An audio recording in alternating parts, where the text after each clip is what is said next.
본 방송에서 제공하는 투자 정보는 투자 판단에 대한 조언입니다. 방송에서 제공하는 주식의 가치, 가격 상승 및 하락에 대해서는 방송사에서 보장하지 않습니다.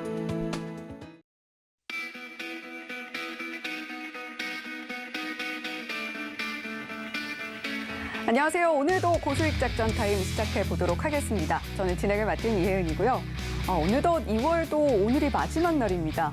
어제 미국 증시 살펴보면 3대 지수 모두 반등이 나오면서 마무리를 하게 됐는데요. 사실 장 초반 분위기만 해도 괜찮아 보였는데 점차 그 상승폭을 반납하면서 하방 압력이 좀 작용했던 미 증시로 보였습니다. 아무래도 지금 계속해서 미 증시에서 상승 동력이 되줬던 금리 인상 속도 완화에 대한 기대감이 점차 누그러지면서 시장이 계속해서 좀 주춤하는 모습들 보여주고 있는데요. 물론 지난주에 최대 낙폭을 보였던 3대 지수였던 만큼 아무래도 오늘 시장의 모습을 살펴봤을 때는 그 부분에 대한 반발 매수세가 유입이 됐다라는 것으로 좀 풀이가 되고 있는 상황입니다. 지금 이렇게 시장에는 상승 재료는 소멸을 했는데 소비 심리 퇴조에 대한 증거는 조금씩 강화가 되고 있는 모습까지도 살펴볼 수가 있는데요. 1월 내구재 주문이 감소했다는 발표 속에서 미 증시 조금 더 주춤하는 모습 확인이 됐습니다. 자, 과연 오늘 우리 시장 2월의 마지막 날 어떻게 움직이게 될지 고수익 작전 타임 함께 하시면서 장전 전략 꼼꼼하게 세워보셨으면 좋겠습니다. 자, 오늘도 이분과 함께 이야기 나눠보도록 하겠습니다. SC 글로벌 센터의 김선규 소장님 나와 계십니다. 어서 오세요. 안녕하세요. 네, 소장님 오늘 간밤 미국 증시로 오늘도 오프닝을 열었습니다만 오늘은 좀 홍콩 지수에 대해서 이야기해 주시겠다고 들었어요. 네. 아시아에서 중요한 지수 중에 하나가 바로 이 항생 지수인데 항생 지수 살펴보면 2월 한 달 동안 8%가량이 좀 빠지는 모습 네. 확인이 됐어요. 자, 이렇게 급락하게 된 배경으로 어떤 부분 소장님께서는 보고 계신가요? 일단 떨어진 원인은 크게 두 가지인데요. 첫째는 지금 현재 그 경기 침체에 대한 이런 그 부분, 그다음 네. 두 번째가 지금 현재 미중 간의 갈등이 재점화돼 있는 거. 최근 들어서는 일단 미중 갈등이 먼저 우선하고, 그다음 두 번째로는 현재 경기 침체가 아직까지 좀 이어지고 있다. 즉 계속해서 지금까지 부양책이 진행이 됐는데 네. 그에 비해 가지고 생각보다 경기가 올라가지 못한 모습을 보이고 있는 게 지금 가장 큰 문제라고 볼 수 있죠. 그래서 지금 올 2월 들어서 홍콩 H지수 같은 경우는 9% 이상, 그다음에 항생지수가 8% 정도 지금 하락을 한 그런 모습을 지금 보여주고 있고요. 그래서 여기 보시게 되면 이번에 지금 가져온 그 중국의 4대 지수, H지수하고 항생지수, 그다음에 심천하고 그다음에 상하이 네. 4개의 종합지수가 있습니다. 보시게 되면은 지금 현재 홍콩 지수하고 그다음에 중국 본토의 지수, 위에 두 개는 홍콩, 밑에 두 개는 지금 현재 요거는 그 중국 본토의 그 지수라고 보시면 되는데 두 개가 지금 디커플링이 돼 있는 걸 볼 수가 있죠. 네. 그래서 지금 보시면은 홍콩은 지금 해서 지속적으로 해서 지금 하락 추세가 나오고 있고, 여기에 비해서 지금 중국의 본토 지수들은 계속 횡보하는 모습을 보여주고 있다. 이렇게 보시면 네, 되겠습니다. 지금 화면에 글씨가 좀 작아서 안 보일 수도 있을 것 같은데요. 네. 가장 위쪽이 H지수고요. 그리고 그 아래가 항생지수, 그리고 중국 본토지수로는 이렇게 두 가지가 아래쪽에 좀 자리를 하고 있는데 소장님 말씀에 의하면 지금 현재 중국 본토지수는 횡보하고 있는데 반해서 홍콩 지수들은 계속해서 좀 하락을 하고 있다. 이 네. 이야기죠. 네, 그렇습니다. 특히 중요한 거는 여기서 이 생산 지수를 보여주는 심천 같은 거는 지금 현재 좀 생산 지수에 상당히 영향을 본다고 봐야 되고, 네. 그다음에 이제 여기에 상하이 지수 같은 경우는 그 이외에도 조금 금융이라든가 이쪽으로 좀 봐야 되는데 그쪽도 지금 계속 횡보를 하고 있다. 쉽게 얘기해서 양쪽이 지금 굉장히 좀 그 생각보다 부양책을 많이 썼음에도 불구하고 그렇게 올라가지 못한 모습을 보여주고 있다고 보시면 되는 거죠. 네. 그래서 현재 지금 항생지수 같은 경우 어제 27일에 장중 2만 포인트가 붕괴가 되고, 그 가운데 지금 현재 19,000에서 2만 포인트대에서 지금 조금 그나마 자리를 지키고 있는, 등락을 하고 있는 모습이고, 그다음에 이 3월에 개최가 되는 그래도 중국의 양회에서는, 즉 3월 4일 이후에는 어느 정도는 대규모 부양책이 나왔을 때 그때는 어느 정도 조금 그 희망이 보이지 않을까, 증시에는 약간 호재로 작용하지 않을까, 뭐 이런 느낌을 가지고 있습니다. 네. 네, 그럼에도 장외 이후에는 서서히 다시 반등이 나와줄 것이다라고 보고 계신 거죠? 예, 제가 볼 때는 어느 정도 이제 나올 수 있다고 보고 있습니다. 네. 지금 뭐 중국의 경기 부양책에도 불구하고 계속해서 뭐 미중 갈등도 이어지고 있는 상황이기 때문에 이런 부분들이 홍콩의 지수를 올라가지 못하게 계속해서 끌어내리게 하고 있는 모습까지도 우리가 살펴볼 수 있는 요즘입니다. 자, 더불어서 살펴봐야 되는 게 아무래도 중국의 대형 기술주의 흐름이 아닐까 싶은데요. 중국의 빅테크 기업들도 하락세를 보이고 있어요. 특히나 뭐 우리가 중국의 빅테크 기업하면 알리바바를 가장 먼저 떠올리게 되는데 네. 호실적에도 불구하고 이달 들어서 주가가 19%가량 좀 네. 크게 떨어지는 모습까지도 확인이 됐습니다. 이게 어떤 상황으로 우리가 좀 해석해 봐야 될까요? 일단 여러 가지가 있는데 우선 그 ADR 쉽게 얘기해서 뉴욕 증시에 상장돼 있는 이제 그 알리바바의 주가를 잠깐 보시게 되면 DR 네. 거기를 봤을 때 지금 상당히 좀 많이 떨어져 있는 걸 볼 수 있습니다. 그래서 보시면 2년 동안 해가지고 즉 이제 2020년 4분기부터 해가지고서는 지속적으로 이렇게 지금 떨어진 모습 보여주고 있죠. 네, 거의 뭐 사실 이렇게 보면 2015년에서 2016년 사이쯤까지도 우리가 볼 수 있는 수준으로 내려와 있네요. 네, 그래서 지금 굉장히 재밌는 게 대략 한 5년 전 수준으로 해가지고서 떨어졌다. 쉽게 네. 얘기해서 그만큼 이제 우리가 봤을 때는 상당히 매수로는 나쁘지 않은 자리. 까지 떨어졌고 중요한 건 여기서 이제 1월에 올라갔다가 지금 다시 떨어지는 모습을 다시 보여주는 거죠. 지금 여기서 조정이 들어오고 있는 거니까 여기서 과연 지지를 받고 올라갈 수 있을지 아닐지 좀 지켜봐야 되는데 지금 호실적에도 발표하고 불구하고 주가가 하락했다는 거는 그만큼 아직까지 거버넌스에 대해서 조금 좀 불안한 모습을 보이고 있다는 게 첫 번째 요소가 네. 될 수 있고 그다음에 특히 코로나 이후에 이렇게 급격한 하락이 들어왔는데 이 기술적 반등이 들어왔음에도 불구하고 아직까지 약세인 거는 지금 이 알리바바가 아직까지는 전체적인 그 공급망의 회복이라든가 이런 게 기반이 돼줘야 움직일 수가 있잖아요. 네. 근데 지금 아직까지 중국에서 그 정도까지는 회복이 덜 됐다라는 걸 보여주는 반증이라고 보시면 공급망 되겠습니다. 불안이 알리바바 주가에도 영향을 미치고 있다. 많이 미치고 있습니다, 사실은. 네. 예, 여기서 보면은 그야말로 허위 매물도 많지만 어쨌든 간에 이 알리바바가 제일 장점이 뭐냐면은 대규모의 그 생산 물품들을 아주 싸게 해가지고서는 빠른 시간 내에 공급하는 게 최고의 장점이었기 때문에 네. 즉 이 거기에서 공급망이 지금 그만큼 받쳐주지 못해서 이런 일도 벌어질 수 있다고 보고 있습니다. 네, 그런데 뭐 결국에는 공급망은 점차적으로 회복이 될 것이기 때문에 오히려 지금 현재 알리바바의 주가를 바라보는 우리로서는 매수의 적기다라고도 해석을 해볼 수 있는 시기다라는 말씀이시죠. 네, 그래서 이걸 봤을 때는 이제 타점만 잘 잡으면은 상당히 괜찮은 수익을 볼 수 있는 그런 상황이라고 보시면 되겠습니다. 네. 자, 지금 뭐 알리바바 주가가 거의 2015년에서 16년 사이의 수준으로 내려와 있는 상황이기 때문에 우리가 이 타이밍을 좀 잘 잡아야겠다라는 생각도 드네요. 자, 그렇다면 지금 알리바바 살펴봤는데 징동닷컴이나 핑도더 같은 이런 기업들은 좀 우리가 어떻게 볼 수 있을까요?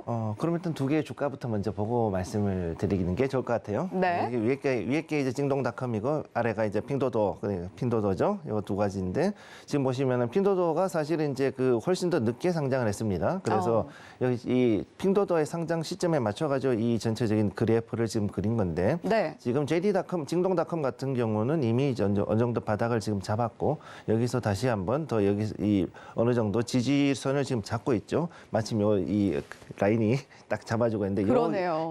이 지지선에 굉장히 지금 근접해 있어요.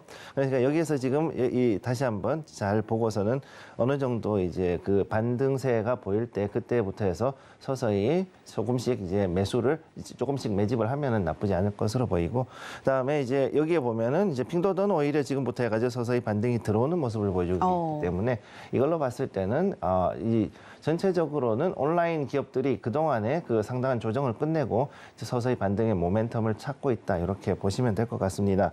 단 여기서 중요한 거는 그동안에서 이 징동닷컴하고 핑도더가 서로 이제 그 경쟁업체다 보니까 서로 치킨 게임이 진행이 돼가지고 그래서 그동안에 상당히 더 많이 좀 그 주가가 꺾였던 부분은 있어요. 그렇기 때문에 여기에 대해서 이 징동닷컴 같은 경우는 거의 한 24% 정도, 그 다음에 핀도더는 14% 정도가 지금 떨어졌고, 네. 그 다음에 여기에 대해서 일단 또 우리가 봐야 될 게 홍콩 증시가 이제 또 대외 불확실성이 증가했기 때문에 상승 모멘텀이 아직 생기지 않고 있다 보니까 이런 부분도 조금은 보셔야 될 것 같습니다. 네. 지금 뭐 계속해서 항생지수, H지수가 떨어지고 있는 부분들은 사실상 홍콩 지수의 모멘텀이 부족하다라는 부분까지도 우리가 살펴볼 수가 있겠고, 징동닷컴과 핑도더 주가 방금 확인을 하셨습니다만, 징동닷컴 같은 경우는 지금 바닥을 잡고 있는 상황이고, 핑도더 같은 경우에는 고개를 살짝씩 들고 있는 모습까지도 살펴볼 수가 있겠다라는 이야기까지 들어봤습니다. 자, 그렇다면 지금 위안화 가치도 급락을 한 상황인데요. 글로벌 자금이 어떻게 흘러가게 될까? 이 부분도 우리가 좀 생각을 해봐야 되는 시점인 것 같아요. 네, 지금 여기서 우리가 봐야 될 게 중요한 거는 위안화가 떨어진 근본적인 이유라고 하지만 사실은 그 달러화를 제외하고 모든 그 전체적인 그 그쵸. 글로벌 그 외환들이 전부 다 지금 약세로 들어가 있는 거죠. 네, 네, 가장 원화 큰 포함이고요. 네, 원화는 당연히 포함되어 있고요. 네. 그러다 보니까 이게 왜 그러냐면은 결국은 연준이 계속해서 금리를 작년부터 해서 강하게 끌어올렸기 때문에 상대적으로 약세로 간 거거든요. 그래서 이렇게 간 것들로 봤을 때 이제 현재 연준이 고강도의 금리 인상을 해서 어제 같은 경우 달러 인덱스가 105달러대를 돌파를 했고, 그다음에 여기에서 글로벌 시장에서 앞으로 여기에 좀 더 올라갈 수 있다라고 봤을 때는 어려움이 있다. 이렇게 즉 이 강달러로 인해 가지고 다른 외환들이 상대적으로 약세로 지금 돌아서고 있고, 이에 따라 그 달러 대비하는 그 외환 즉 포렉스에서의 이 부분은 상당히 좀 어려움이 있을 수 있다라고 보고 있습니다. 단 여기서 강달러에 대한 유로달러 즉 쉽게 얘기해서 전 세계적으로 봤을 때 미국 내에서가 아니라 전 세계적으로 움직이는 글로벌 달러를 유로달러라고 그러는데, 네. 이 유로달러에 대한 수요는 앞으로 좀 더 확대가 될 것으로 보이고요. 그다음에 앞으로 미국의 긴축으로 인해서 환율이 더 가파르게 상당히 상승할 수 있습니다. 단기적으로는 현재로서는 좀 더 올라갈 수밖에 없는데, 그럼에도 불구하고 제가 봤을 때는, 그리고 한국은행의 판단으로 봤을 때는 이 강세가 그렇게 오래 가지는 못할 것이라고 보기 때문에 현재로서는 조금은 감내할 수밖에 없다. 저는 이렇게 보고 있습니다. 네. 사실 근데 감내하는 게 사실 쉽진 않아요. 네. 혹시 소장님께 지금 단기적으로 환율의 상단을 본다면 어디까지 좀 보고 계신지도 여쭤봐도 될까요? 이미 1,320원대가 지금 무너졌지 않습니까? 네. 그러니까는 현재 봤을 때 그래도 1,350원대 근처까지는 좀 봐야 되고요. 만약에 한번 무너지면 70원대까지는 봐야 되지 않을까, 저는 그렇게 보고 있습니다. 하지만 1,400원대를 넘기기에는 지금 현재는 이제 여기에 대해 가지고서 오히려 미국의 입장에서는 수입 물가가 높아지는 거잖아요. 그러니까 그렇기 때문에 자기네들은 강해질 수 있지 모르지만은 수출 물가죠. 수출 물가가 너무 높아지니까 그러면은 자기네들 입장에서는 지금 현재 제조업을 살려가지고 내수도 살리지만 수출을 진행을 해야 되는데, 그러면 수출에는 사실 조금 벽이 생기죠. 그러니까 그런 부분에 대해 가지고서 어느 정도는 좀 조정을 하지 않을까, 저는 일단 그렇게 보고 있습니다. 네, 일단은 뭐 한 상단은 정말 높게 잡아도 1,370원대 정도로 예상을 하고 있다라고 이야기해 주셨는데, 자, 지금 뭐 어쨌거나 중국의 위안화에 대해서도 이야기를 하고 있었습니다. 중국의 이런 상황이 국내 시장에 영향을 미치게 된다면 어떤 여파를 좀 미치게 될까요? 일단 중요한 거는 3월의 양회, 아까 저 잠깐 말씀드렸지만 그 턴어라운드가 발생할 가능성이 상당히 높고요. 그다음에 두 번째는 부양책을 실시를 했기 때문에 외국인 자금이 이제 좀 들어올 확률이 몰릴 수 있습니다. 그래서 외국인들이 중국 증시가 이제 특히 그 본토의 션전이나 샹하이 증시가 화랑으로 돌아갔을 경우에 여기에 대한 대규모의 외국인 자금이 유입이 될 수가 있다. 이렇게 저는 보고 있고요. 또 일시적으로 이런 중국의 모멘텀으로 인해 가지고 우리나라 국내 증시에 있던 외국인들도 그 자금이 잠깐 그 중국 쪽으로 몰려갈 수가 있습니다. 그래서 이 부분에 대해서는 역시 조금 우려를 할 수 있는데, 그럼에도 불구하고 제가 봤을 때 이것이 그렇게 오래 가지는 않을 것이라고 보기 때문에 다시 모멘텀을 가지고 우리는 증시는 상승할 수 있을 것이라 보고 있고요. 그다음에 현재 국내 증시가 바닥을 다지면서 반등을 기다리고 있는 중인데 계속 박스권에 갇혀 있거든요. 그러니까 이 박스권에서 계속 상하단을 왔다 갔다 하고 있고, 그다음에 생각보다 그 튼실하게 2,400선을 어떻게든 지금 지켜가고 있는 모습 보여주고 있고, 그다음에 아래로 가더라도 2,200선 밑으로 어지간해서는 잘 안 내려가거든요. 즉 이 자리는 이제 완전히 완전히 이제 우리의 기초 체력으로 다져졌다라고 보시면 되겠습니다. 하단 박스권이라고 본다면 2,200에서 2,400선 정도다. 그렇죠. 네. 네. 그래서 그 정도에서 이제 계속 횡보를 하고 있는 모습이고 굉장히 지리한 장세이기 때문에 여러 개인 투자자분들은 상당히 좀 그 괴로운 그런 시기일 수는 있는데 그렇죠. 근데 이 횡보가 충분히 앞으로 이제 여러 가지 그 특히 IT 부문, 이제 메타버스라든가 현재 AI, 그 다음에 여기에 대한 여러 가지 그 기술들에 대해서 새로운 단계로 넘어가는 부분에서 하나의 그 이 또 다른 모멘텀이 발생했을 경우에 여기에 따른 메모리 수요라든가 이런 우리의 강점들이 다시금 이제 부각이 되기 때문에 여기에 대한 모멘텀은 충분히 있을 수 있다라고 보고 있습니다. 네. 자, 지금 뭐 리오프닝 관련해서도 양회 관련해서도 모두의 시선이 좀 중국에 몰려 있는 상황입니다만 양회 이후에 중국 쪽으로 자금이 일시적으로 몰릴 수는 있겠지만 우리 시장도 덩달아서 반등세 보여줄 것이다라는 이야기 들어봤습니다. 자, 그런가 하면 저희 계속해서 뭐 항생지수로 오늘 문을 열었지 않습니까? 네. 미중 갈등에 대한 이야기를 했는데 그런 가운데에서도 미국 기업들이 중국 투자를 좀 늘려가는 모습은 아이러니하게 느껴지기도 해요. 네. 지금 시장 확장에 나서고 있다는 소식들 들려오고 있는데 어떤 내용들이 있는지 한번 짚어주시죠. 재밌는 게 그러니까 그렇게 뭐 서로 죽고서 못 사는 그 이제 그 상당히 갈등이 있음에도 불구하고 네. 예, 좀 표현이 웃깁니다만 죽고 못 사는 사이입니다. 아무튼 근데 어쨌든 그럼에도 불구하고 지금 중국이 최근 들어서 좀 투자를 늘리고 있는 상황에 와 있고요. 그 다음에 각종 규제도 투자는 계속 진행이 되고 있습니다. 근데 재밌는 게 뭐냐면은 2018년도, 19년도 미중 무역 그 분쟁 당시에도 그렇게 그 규제를 하고 있던 와중에 중국이 규제 하루 전날에 미국의 투자은행들에 대해 가지고서 투자를 전부 다 승인해 줬다는 거죠. 즉 그때부터 이미 사실은 미국 자금들은 꾸준하게 중국 증시로 들어오고 있었다라는 걸 보시면 되고요. 네. 그렇기 때문에 현재 이런 이 투자가 지금 보이는 거는 그때부터 있던 것들이 이제 가시적인 어떤 그 형태를 보였다라고 보는 게 더 정확한 표현이 되겠습니다. 그래서 맥도날드 같은 경우는 이제 2022년에 그 중국 내에 700개 신규 매장을 만들었고요. 그 다음에 올해는 이제 추가로 900개 정도의 신규 매장을 만드는 걸 목표로 하고 있습니다.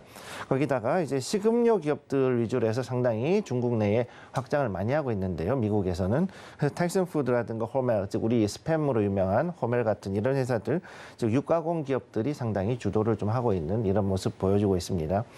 그래서 이 중국의 리오프닝이 앞으로 진행이 되면은 미국 내에서의 기업들이 이런 그 내수에서 했던 여러 가지 좋은 상품들을 가지고 중국 시장을 다시 진출하고 그렇게 해서 이런 성장 가능성이 높다고 보기 때문에 미국의 기업들 같은 경우는 현재 다시 중국에다 투자를 확대하고 있다 이렇게 보시면 되겠습니다. 네, 어쨌거나 그런데 뭐 미국의 자금이 중국으로, 뭐 중국 역시도 미국과 뗄려야 뗄 수 없는 사이로 네. 또 보이기 때문에 이렇게 죽고 못 사는 사이가 됐다라고 김성기 소장님께서 표현을 해주신 것 같은데, 자, 그동안에 미국이 반도체 관련해서 대중 제재를 좀 강하게 했었잖아요. 네. 이런 것과는 반대 행보다라고도 좀 보여지는데 이런 상황에서 우리가 짚어봐야 될 포인트 어떤 게 있을까요? 이게 참 그 아이러니한 것인데 말씀하신 대로 좀 그 미국이 현재 원하는 게 너무 속보이는 게 이제 딱 보이죠. 이제 네. 첫 번째는 뭐냐? 미국은 일단 중국에 대해서 부양책은 환영합니다. 그 다음에 미국 기업이 중국에서 돈을 벌어가는 건 환영을 합니다. 근데 중국이 미국이나 다른 나라에다가 돈 벌어가는 것을 별로 좋아하지 않아요. 그러니까요. 네, 이게 지금 너무 속보이는 그런 모습이 지금 나와 있다는 거죠. 즉 네. 특히 여기에 대해서 제조 기반, 특히 반도체라든가 현재 미국이 차세대의 먹거리로 지목을 하고 있는 이런 부분, 전기차나 2차 전지 부분에 대해서 이 돈을 버는 것을 별로 원치 않기 때문에 이런 부분에 대해서 규제가 중국뿐만 아니라 심지어 우리나라에도 지금 2차 전지를 비롯해서 반도체 부문이 계속 규제가 오고 있는 걸 볼 수가 있죠. 그러다 보니 한국이 앞으로 이제 그 미국과 중국 양측의 압박 수위는 상당히 더 높아질 것인데 지금 중간에 딱 끼어 있어 가지고 상당히 그 좀 어려운 상황이라고 볼 수 있습니다.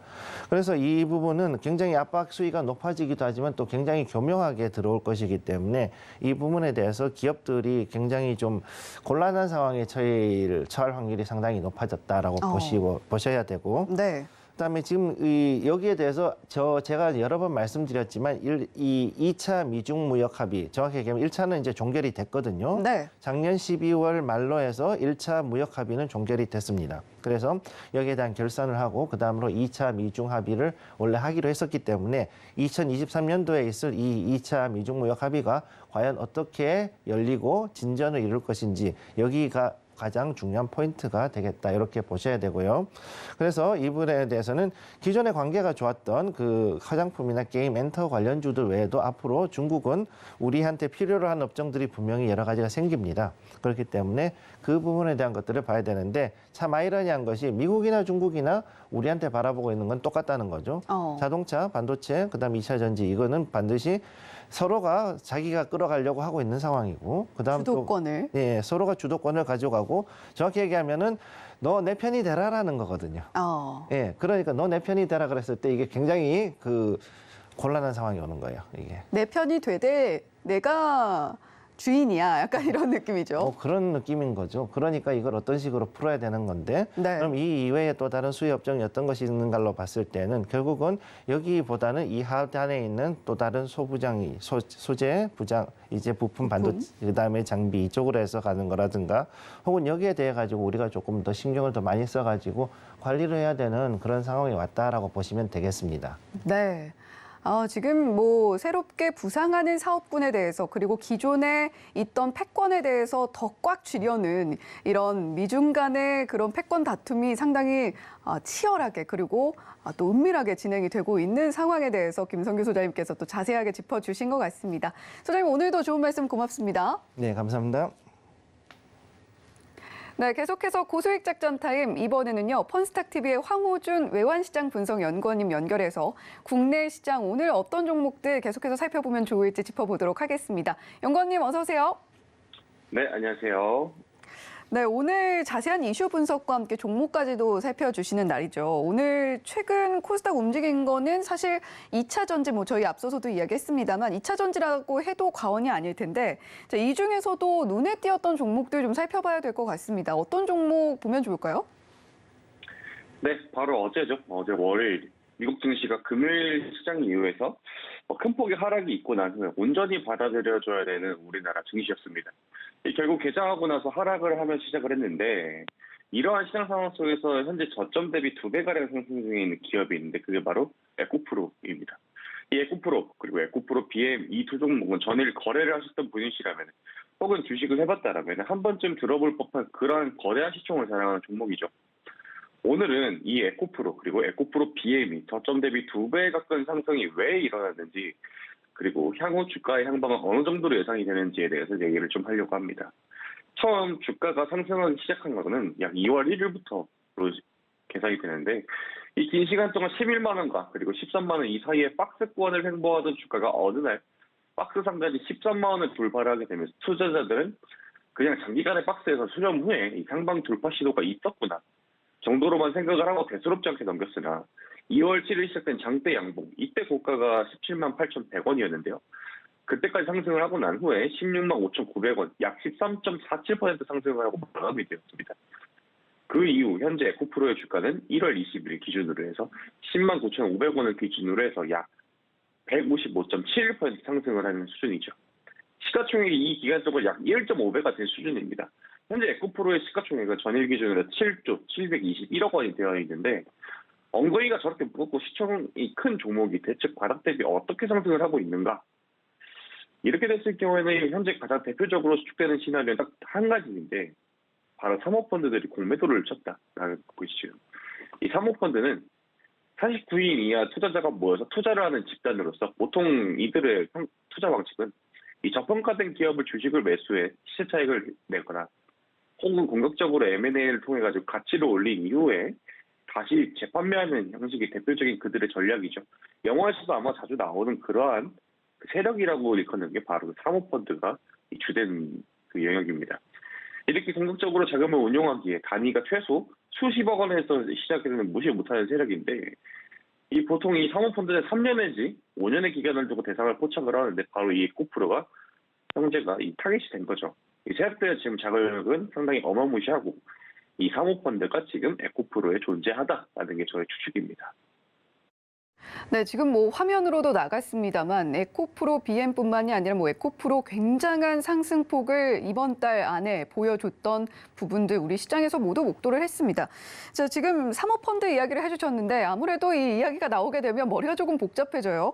자, 지금 대규모 자금 유입이 된 이후에 다른 사례들도 좀 살펴보고 싶은데 어떤 것들이 있을까요? 네, 해외에서는 게임스탑이라는 대표적인 종목이 있죠. 비디오 게임 대여를 주류로 하는 거즘 거의 망해가는 그런 거의 매출이 안 나오는 그런 어린 추억 속에 미국인들의 추억 속에 있는 그런 기업이 하나가 있는데 이 회사의 주가가 상당 기간 오랫동안 공매도 세력이 존재를 했으면서 그리고 그 공매도 세력과 개인 투자자들의 싸움이 발생을 했습니다. 레딧이라는 이 사이트에서 이 종목의 지금 우리들의 추억을 이 사모펀드들이 망치라고 하고 있다. 주가를 의도적으로 눌려 들어간다. 여러분들 모여서 공략을 합시다 해가지고 단기적으로 11배 급등을 했던 사례 그리고 국내에서 비슷한 사례로는 첨보를 예를 들을 수가 있는데 제가 작년 11월경에 한번 다뤘던 종목이기도 한 아이죠. 이때 첨보는 이 첨보 BLS라는 자회사를 전북군산 공장을 짓기 위해서 자금이 약 2,500원 정도 출자가 필요로 한 상황이었습니다. 이때 당시에서 이체전지 산업군의 성장 기대치가 상당을 했는데 그래서 기관과 운용사를 대상으로 해서 자금을 출자를 하기 시작했습니다. 약 2,500억 원에 달하는 전환사채를 발행을 했는데 이게 발행하자마자 거의 바로 완판이 됐죠. 이 전환가액이 약 31만 8,150원으로서 이 그날 전일 주가 기준으로 하면은 약 23만 4천 원으로 기준으로 잡고 하면은 마이너스 26% 수준이죠. 여기서 제가 마이너스라는 표현을 썼는데 이 발행할 때 당시 특약이 3가지 정도가 붙었습니다. 이 부분이 상당히 이례적이었는데 첫 번째로는 전환가액을 재조정하지 않는 조건을 처음에 풀었고 두 번째는 이 전환사채 표면 만기 이자율 또한 모두 0%입니다. 이에 따라서 장기 보유를 해도 메리트가 아예 없습니다. 오히려 손해가 될 수가 있죠. 세 번째, 풋옵션을 행사할 때도 이자를 주지가 않습니다. 이것보다 사실 가장 특이한 점은 이 전환가액인데요. 이 발행 당시 주가가 20만 5,500원 기준이었습니다. 약 35%에 달하는 엄청난 시세 차익 프리미엄을 붙여가지고 채권을 발행을 했는데도 완판이 되었다는 게 상당히 특징이죠. 그렇다면 지금 이 전환사채를 보유한 세력들은 가만히 앉아 있어도 손실을 보는 상황인 거죠. 왜? 주가가 전환가액 대비해서 아직도 한참 남았기 때문입니다. 이때 시기가 공교롭게도 2022년 2월경인데 다음 달이 되면은 저 전환사채를 매수한 세력들은 딱 1년이 되는 주기이기도 하죠. 이때 투자에 서면 사모펀드가 3곳으로 추정이 되는데 기관도 이 펀드를 통해서 간접적인 투자를 진행을 하고 있습니다. 다시 말해서 다음 달이 되게 되면은 1년이 도래한다기 때문에 이 투자에 대해서 성과를 매기게 되는데 그 성과가 상당히 침울하다라고 평가를 하고 있습니다. 네, 지금 사모펀드 자금 유입이 된 사례로 미국의 게임스탑 이야기해 주셨고 첨보도 함께 들어봤는데 지금 당시의 첨보와 지금 에코프로의 공매도 거래 주체가 같다 이런 의견도 있더라고요. 네, 그렇습니다. 아직까지는 지금 다룰 주제가 추측의 단계이긴 하나 이 첨보에 투자한 주체들이 1년이 되어가고 있는데 바로 지금 수익률에 대한 평가가 시작이 된다라는 게 저의 생각인데 2,500억 원에 달하는 큰 비중의 손실을 상기할 방법이 이 에코프로 형제 공매도라고 생각이 됩니다. 이 처음 에코프로가 상방으로 방향성을 자리 잡은 2월 1일 기준으로 해서 공매도의 평균 단가는 약 12만 원 선이었습니다. 만일 지금 에코프로의 공매도를 주도하고 있는 세력의 주체가 이 첨보와 동일하다라고 하게 되면은 이 자본력이 그렇게 크지 않은 곳이기 때문에 여기서 지속적인 공매도의 손실이 발생하게 된다면은 이게 트리거가 되면서 공매도의 숏스퀴즈까지 발생을 할 수 있다는 겁니다. 숏스퀴즈가 뭐냐면은 공매도 세력이 계속해서 손실이 날 경우에는 이거를 다시 없는 주식을 빌려와서 주가를 누르는 거기 때문에 계속해서 손실이 발생할 경우에 다시 바닥에서 매수를 할 수밖에 없는 겁니다. 이걸 바로 숏스퀴즈라고 합니다. 이렇게 되면은 여기에 관련이 있는 증권사 그리고 운용사, 사모펀드는 어쩔 수 없이 숏커버링을 해야 됩니다. 왜? 계속해서 손실이 눈덩이처럼 불어나기 때문이죠. 현재 언론에서는 에코프로 형제 종목에 대해 상당히 비판적인 내용이 대표적으로 몇 가지가 추격이 되는데 해당 내용에 대해서 잠깐 생각을 해보면은 첫 번째로는 CATL과 포드의 미국 배터리 공장 설립 이주제는요. 미국 공화당의 적극적인 반대랑 그리고 중국 정부의 핵심 기술 유출 우려로 인해서 허가가 아예 나지 않았던 부분입니다. 두 번째로는 리튬 가격의 하락세로 국내 기업들의 판가 절하 의혹이 있는데 이 배터리에는 크게 두 가지의 리튬이 들어갑니다. 중국산 배터리는 저용량, 저가가 대표적이고 이 중국산 LFP, 다시 말해서 리튬 인산철 배터리에 들어가는 탄산 리튬과 국내 업체가 수출 중인 고용량 고급 배터리에 들어가는 NCM, 니켈, 코발트, 망간이라고 하죠. 이 들어가 있는 이 수산화 리튬이 있습니다. 다시 말해 3원계 리튬이라고도 부르기도 하고요. 중국은 현재 미국의 IRA 법안과 유럽판 IRA 법안인 CRMA로 인해서 중국산 배터리가 진출하기 상당히 어려운 상황인 건 여러분들도 잘 아실 겁니다.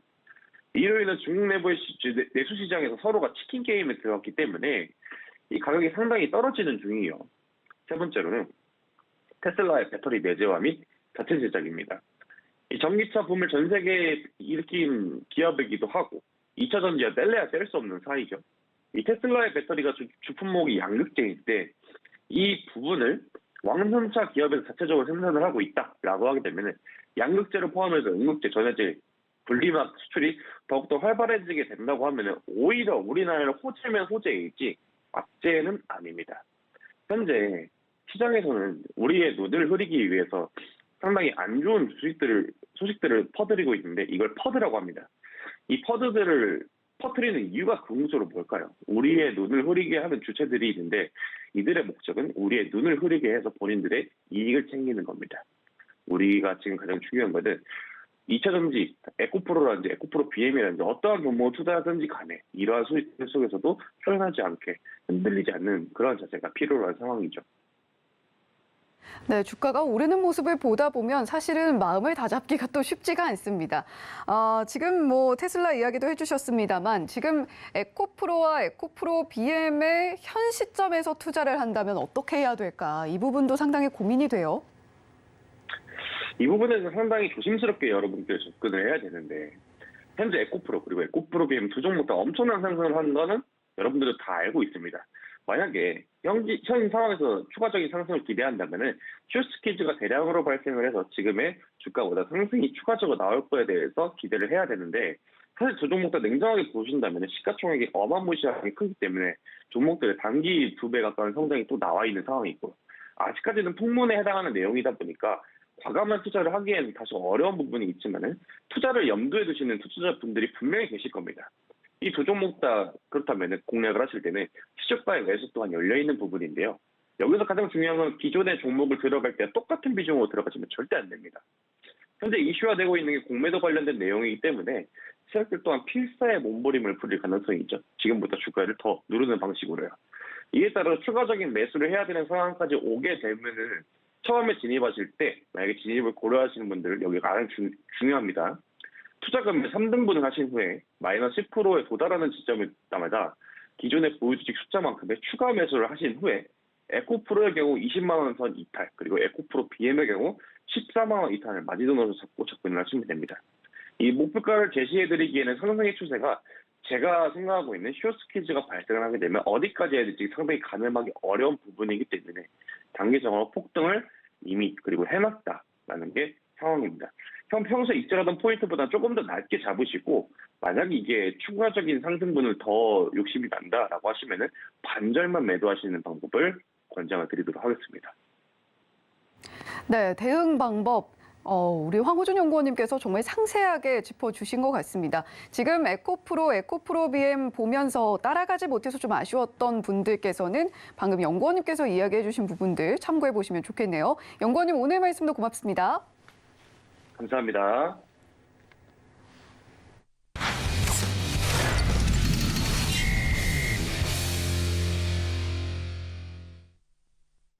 네, 계속해서 고수익 작전 타임 이어가 보도록 하겠습니다. 저희 방송에서 또 처음 모시는 분이네요. 헤르메스 스탁의 하창원 본부장님과 함께 국내 증시 작전 자세하게 짜보도록 하겠습니다. 본부장님 어서 오세요. 네, 안녕하십니까. 네, 오늘 이렇게 또 저희 고수익 작전 타임에서 처음 모시게 됐는데 자, 오늘 3월 일정에 대해서 좀 이야기를 해주신다고 들었어요. 지금 내일 물론 우리 장은 쉬어갑니다만 미국에서 좀 중요한 이벤트가 있잖아요. 그렇죠. 네, 지금 테슬라의 인베스터 데이 이 부분을 앞두고 서구권 개인 투자자들의 관심이 상당히 많이 집중이 되어 있는 상황입니다. 테슬라가 7년 만에 장기 사업 계획 그리고 비전을 발표하겠다라고 내놓은 상황인데 자, 그 내용에는 어떤 것들이 담기게 되고 우리는 또 어떤 내용에 주목을 해야 될까요?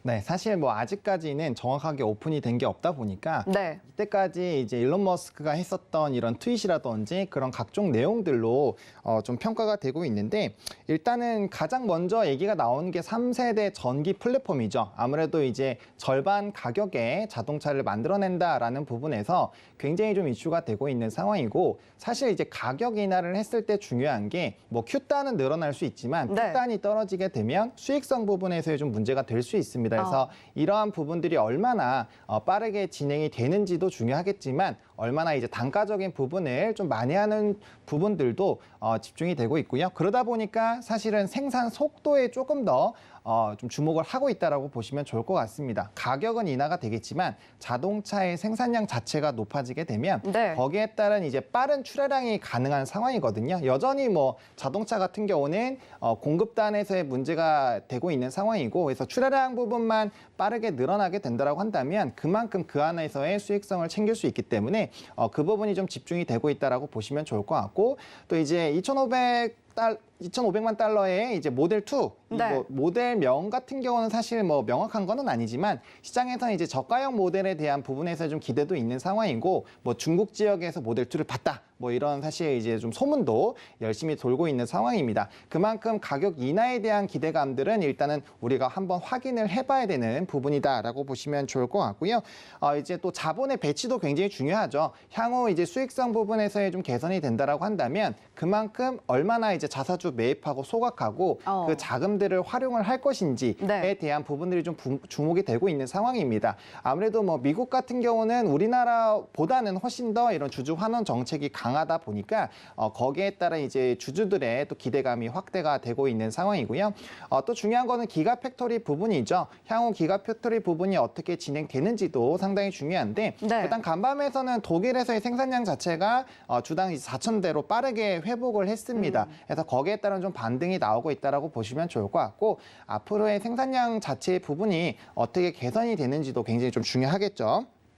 그리고 옵티머스 로봇 또 네. 업데이트 부분이 있는데 아무래도 최근에 이제 AI 부분이 굉장히 주목이 되고 있는 상황입니다. 근데 AI 부분이 주목을 하게 되면 저는 결국에는 그런 데이터 센터 그리고 소형 위성, 이게 저궤도 위성 같은 부분들이 부각이 되는 거는 결국엔 로봇화가 되기 위함이라고 보고 있는 상황이거든요. 그래서 이제 옵티머스 로봇 부분이 얼마나 빠르게 또 이제 이벤트가 발생하느냐에 따라서 또 추가적인 모멘텀이 될 수 있다라는 부분들을 좀 보시면 좋을 것 같고 마지막으로 에너지 마스터 플랜 3죠. 아무래도 전기차로의 전환, 조선에서 LNG선으로의 전환, 그리고 신재생 에너지로의 각국의 정책들이 나오는 모든 부분들은 결국엔 환경이죠. 네. 작년에도 사실 라니냐 효과가 굉장히 오랫동안 지속이 되면서 작황 부분에 굉장히 좀 피해를 많이 입혔는데 그만큼 우리 전 세계적으로 뭐 탄소 배출권 가격도 올라가고 있고 이 에너지적인 부분이 중요해지고 있는 상황입니다. 그래서 그 안에서 얼마나 또 친환경적인 부분들을 지켜낼 수 있는지 그런 부분들이 이제 이번에 디펜더스 데이에서 좀 기대가 되고 있다라고 보시면 좋을 것 같습니다. 네, 뭐 사실상 지금 뭐 전 세계 경제의 어떤 트렌드가 집약돼 있는 곳이 바로 테슬라다라고 느껴질 정도로 많은 내용들이 지금 현재 세상에 또 나오기를 준비를 하고 있는 그런 모습들 지켜볼 수가 있습니다. 일단은 뭐 가장 중요한 부분은 가격 경쟁력을 어떻게 또 확보를 할 것이고 공급망을 얼마나 빨리 확보를 해서 출하량을 빠르게 늘릴 수 있을 것인가 이 부분에 시장의 관심이 가장 많이 쏠리지 않을까 싶은데 자, 그 이슈 중에서도 우리가 조금 더 살펴볼 만한 것이 신규 기가팩토리 부분인 것 같아요. 그렇죠. 우리 정부도 사실 유치 경쟁에 발벗고 나서 있는 상황인데 관련 내용도 좀 짚어주신다면 어떻게 보시나요? 사실 아직 확정된 건 없습니다. 뭐 네. 다들 잘 아시다시피 작년 11월에 이제 윤 대통령께서 이제 얘기를 했었죠. 그래서 직접적으로 이제 만담도 했었는데 이제 4월에 미국에 초청이 돼서 우리나라 이제 대통령께서 이제 방문을 할 예정이다 보니까 그 안에서의 다시 1대1 면담을 좀 진행하지 않을까라는 기대감이 열려 있는 상황입니다. 사실 이 기가팩토리로 거론되는 나라들은 굉장히 좀 여러 나라들이 있는데 네. 그 안에서 사실 FTA를 체결한 나라는 우리나라밖에 없기 때문에 가능성이 좀 높지 않을까라고 우리나라는 생각을 하고 있는 상황이고요. 네. 외신에서는 사실 뭐 인도네시아라든지 기타 이제 인건비가 조금 더 저렴한 쪽으로의 방향성이 있는 상황입니다. 아무래도 기가팩토리가 어떻게 설정되느냐에 따라서 향후 모멘텀 자체가 많이 달라질 수 있기 때문에 이 이슈는 추적은 계속해야 되겠지만 사실 현재 시점에서 뭐 명확하게 우리나라에서 진행을 한다라고 말씀드리기에는 아직 정보가 너무나도 부족하다라고 좀 정리를 드리겠습니다. 그렇다면 이 시점에서 우리가 기가팩토리가 정확히 뭔지 좀 짚고 넘어갈 필요도 있는 것 같아요. 네, 일단 뭐 기가팩토리 쉽게 설명을 드리면 네. 대량 생산을 할 수 있는 이 기지다라고 생각을 하시면 될 것 같습니다. 제가 앞서서도 독일의 기가팩토리라고 표현을 해드렸는데 테슬라 쪽에서 이제 독일의 생산 기지를 설립을 하고 늘려나가고 있었죠. 근데 그 생산 차질들이 있었는데 이번에 다시 생산량이 늘어나면서 거기에 따른 좀 기대감이 확대가 되고 있기 때문에 독일 기가팩토리라고 한번 쳐보시면은 거기 안에서 좀 내용들을 찾아보실 수 있지 않을까 정리드리겠습니다. 네. 지금 뭐 테슬라가 계속해서 앞으로의 구상을 이어나가는 데 있어서 굉장히 또 중요한 부분이 될 기가팩토리에 우리나라도 일단은 등판을 해놓은 상황인데 어떻게 흘러가게 될지는 조금 더 지켜보셔야 될 것 같습니다. 자, 이번 인베스터데이에서 눈여겨보는 지점은 아무래도 머스크의 베이비 테슬라라고 불리는 저가형 소형 전기차 출시의 공식화 여부일 것 같은데 자, 이 내용이 일단은 뭐 앞서서 가격 인하에 대한 부분을 짚어주신 만큼 네. 현실화 가능성은 어느 정도 있다고 보시나요? 사실 현실화 가능성은 저는 있다고 봅니다. 네. 근데 이제 좀 단계적으로 낮추지 않을까라고 보고 있고요. 최근에 테슬라의 주력 제품들에서의 가격 인하 기조가 나타나고 있는데 그쵸. 사실 그거는 IRA 법안에서 받을 수 있는 세율의 거의 최상단 부분까지는 내려온 상황이다라고 보시면 좋을 것 같습니다. 이 생산 라인 공정을 어떻게 하느냐에 따라서 사실 가능할 것이다라는 얘기도 나오고 있기 때문에 말씀 주신 것처럼 얼마나 현실 가능한지가 사실 더 중요하지 않을까라고 보고 있는 상황이고요. 테슬라를 좀 오랜 동안 관심 있게 보신 분들 잘 아시겠지만 일단 뭐 출시 기간이나 이런 부분들은 아직 미정이지만 사실 그게 정해진다고 하더라도 거의 2배는 일단은 곱해서 생각을 하시는 게 맞거든요. 그래서 만약에 일정이 나오고 구체적인 내용들이 나온다고 한다면 그 시기들이 얼마나 앞당겨줄 수 있는 환경이 마련되는지를 조금 더 좀 관심 있게 보시면 좋을 것 같고요. 사실 이제 소형 전기차, 저가형 소형 전기차에 대한 이슈들은 2020년 이전부터도 계속 얘기가 나왔었던 부분입니다. 그래서 출시가 된다고 해서 엄청나게 뭐 주가의 급등이 나오기보다는 얼마나 현실적으로 가능한지 그리고 단가적인 부분에서 마진을 남길 수 있는지에 시장은 조금 더 집중하지 않을까 생각하고 있습니다. 네, 테슬라가 과연 가격 인하 그리고 베이비 테슬라 과연 출시를 할 것인가 이 부분에 시선이 많이 쏠려 있는데 일단은 단계적으로 진행될 것 같다라는 이야기 해주셨습니다. 자, 그렇다면 이후에 전기차 시장의 흐름을 볼 때 우리의 대응도 한 템포 좀 빨라져야 되는 것이 아닌가 이런 생각이 또 드는 시점인 것 같은데요. 국내 수혜주들은 어떤 것들이 있다고 보세요? 사실 이제 이 배터리 내재화 부분에서의 좀 이슈가 있기 때문에 네. 뭐 셀이나 장비 쪽보다는 여전히 소재 쪽을 관심 있게 보시는 게 맞다라고 생각을 하고 있고요. 속도 자체가 빨라지고 생산량이 많아진다라는 거는 그만큼 소재에 대한 경쟁이 더 치열해질 수 있기 때문에 뭐 최근에 뭐 에코프로라든지 관련된 종목군들이 굉장히 급등이 나온 게 뭐 실적적인 부분도 있지만 결국에 소재단에서의 좀 유리한 고지를 차지하고 있기 때문이거든요. 그래서 우리나라 소재 기업들 같은 경우는 전 세계적으로도 러브콜을 굉장히 많이 받고 있기 때문에 그 부분에서의 계속적인 좀 추적이 필요하지 않을까라고 보고 있고요. 뭐 자연스럽게 이런 전기차에 대한 속도들이 빨라지게 되면 각 자동차 완성차 업체들에서도 좀 속도를 빠르게 할 것이고요. 거기에 따른 이제 전반적인 업황의 산업의 성장은 조금 더 가속화될 수 있다라고 말씀을 일단은 좀 드리도록 하겠습니다. 네. 지금 뭐 우리가 챙겨봐야 될 부분들이 상당히 많은데 일단은 수혜주들을 잘 골라낼 수 있는 눈도 좀 필요한 시점인 것 같습니다. 자, 이번에 또 다른 이벤트에 대해서 좀 이야기를 해봐야 될 것 같은데 MWC죠. 모바일 월드 콩그레스 2023 현재 바르셀로나에서 열리고 있는 상황입니다. 이번에 벨로시티라는 주제로 열리고 있는데 내일의 기술을 실현하는 오늘의 속도다. 뭐 이번에는 아무래도 뭐 지금 전 세계 시장이 인공지능 AI로 들끓고 있는 만큼 네. AI 그리고 그리고 메타버스 기술에 이번에 참 주목이 많이 되고 있다라고 이야기가 나오고 있는데 관전 포인트 어떤 부분 짚어보면 좋을까요? 말씀 주신 것처럼 관전 포인트는 일단 첫 번째로 AI가 있고요. 그 두 번째로는 5G, 6G 신기술, 그리고 세 번째는 말씀해 주신 대로 메타버스, 이렇게 좀 큰 그림을 그려드릴 수 있을 것 같습니다. 네. 일단 첫 번째로 AI 같은 경우는 사실 챗 GTP로 굉장히 광풍이 불기는 했지만 로봇으로도 원래는 조금 더 이슈를 받을 수 있는 부분입니다. 로봇이라는 것들이 좀 잘 진행되기 위해서는 결국엔 AI, 인공지능이 일단 기반이 돼야 되고요. 또 이제 데이터의 속도가 굉장히 좀 중요하겠죠. 그래서 5G와 6G, 그리고 데이터 센터, 그리고 이제 보안까지도 사실 큰 산업의 틀이 마련이 될 수 있는 상황입니다. 근데 오픈AI가 만들어낸 이제 챗 GTP가 워낙 단기적으로 인기를 끌고 있는 상황이고요. 글로벌 기업이죠. 1위부터 5위까지가 전부 다 챗 GTP에 대거 투입이 된 상황인데 네. 거기다 이제 6위 기업까지 챗 GTP 개발에 뛰어들고 있는 상황이고요. 후발 기업들이 계속적으로 좀 뛰어들고 있는 상황입니다. 뭐 우리나라에서도 네카오가 거기에 따른 좀 기대감을 커지고 있는 상황이고요.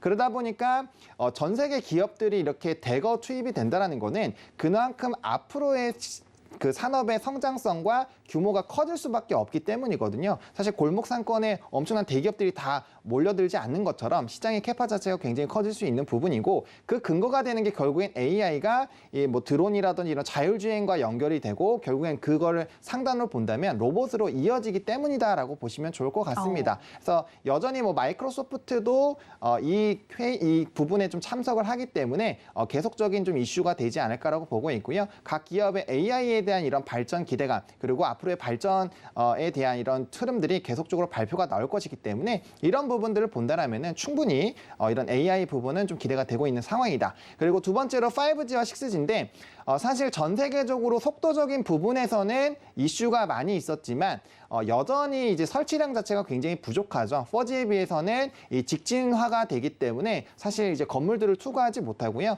4G에 비해서는 최대 10배까지도 많은 설치량을 해야 되기 때문에 굉장히 좀 많은 비용들이 발생을 하고 있습니다. 그러다 네. 보니까 5G 같은 경우는 속도적인 부분에서 조금 더디게 됐고 아무래도 이동통신사들에 대한 부담감도 커지기 때문에 거기에 따른 좀 지연 흐름들이 지금 한 2, 3년 정도 나오고 있는 상황이죠. 근데 AI와 결국에는 이런 빅데이터를 활용하기 위해서는 속도 부분이 굉장히 좀 중요해질 수밖에 없는 상황이고요. 그렇기 때문에 지상에서는 5G 그리고 이 공중에서는 이제 소형 위성들이 앞으로 좀 많이 부각이 될 것으로 알려져 있는 상황입니다. 6G 같은 경우는 올해만 하더라도 4만 대 이상의 위성을 쏘아 올릴 것으로 예상이 되고 있는 상황이어서 앞으로의 위성 시장이 굉장히 좀 기대가 되고 있는 상황이고요.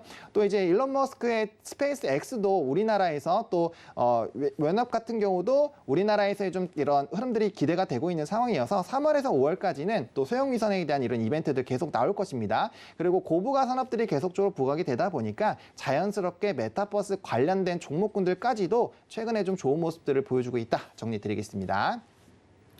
네, 어쨌거나 화두는 지금 뭐 AI에 쏠려 있습니다만 AI가 파생할 수 있는 그런 부분들에 로봇이 껴 있고요. 거기다가 더불어서 5G, 6G까지도 우리가 지금 굉장히 주목을 해봐야 될 시기다라는 생각이 드는데 자 이번에 모바일 월드 콩그레스에서 5G, 6G 신기술이 공개될 예정이다라는 이야기도 있어요. 지금 통신 장비주에는 호재로 작용하게 될지 악재로 작용하게 될지 우리가 어떻게 좀 봐야 될까요? 사실 이제 신기술이 공개가 된다라고 한다면 네. 거기에 따른 이제 기존 기업들이 뭐 피해를 보는 것이 아닌가라고 생각을 하시는데 저는 오히려 연장선상에 있다라고 보고 있거든요. 그렇기 때문에 오히려 수혜가 될 수 있다. 그리고 그만큼 개방형 네트워크에 대한 이슈가 좀 주목이 되고 있기 때문에 거기에 따른 부분에서 좀 이슈가 부각이 되고 있는 상황이고요. 결국에는 네트워킹 부분이 지금 가장 떨어지고 있는 상황입니다. 그래서 속도 부분을 챙기기 위해서는 네트워크 부분을 주목을 할 수밖에 없는 상황이고요. 그러다 보니까 기존에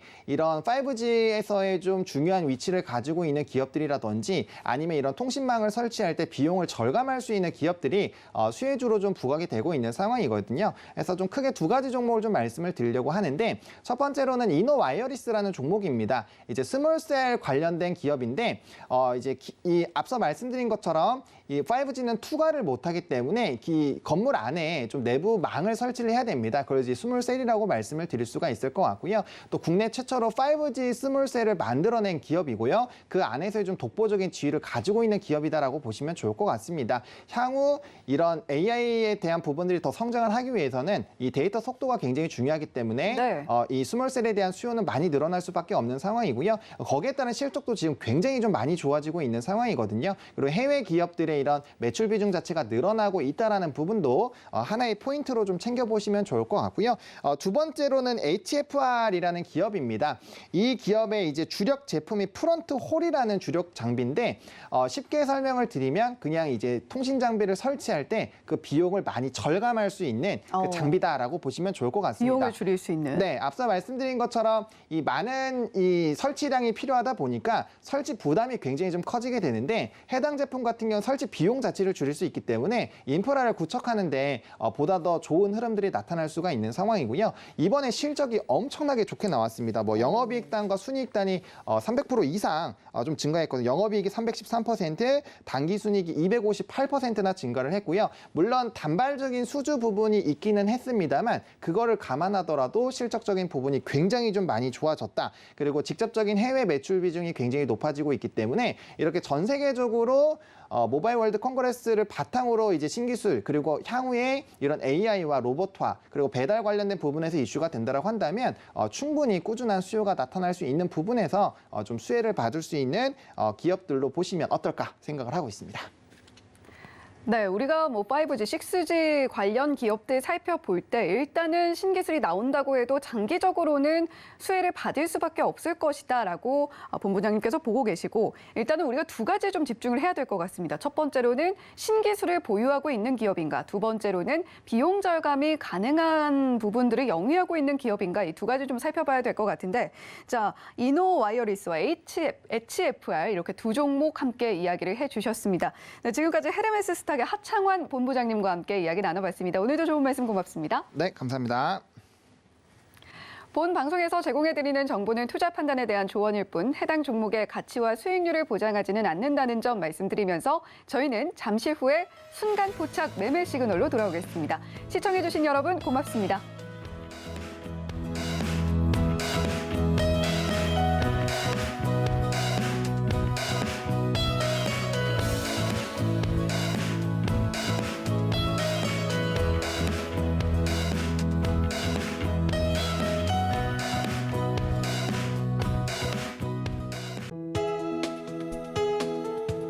본 방송에서 제공하는 투자 정보는 투자 판단에 대한 조언입니다. 방송에서 제공하는 주식의 가치, 가격 상승 및 하락에 대해서는 방송사에서 보장하지 않습니다.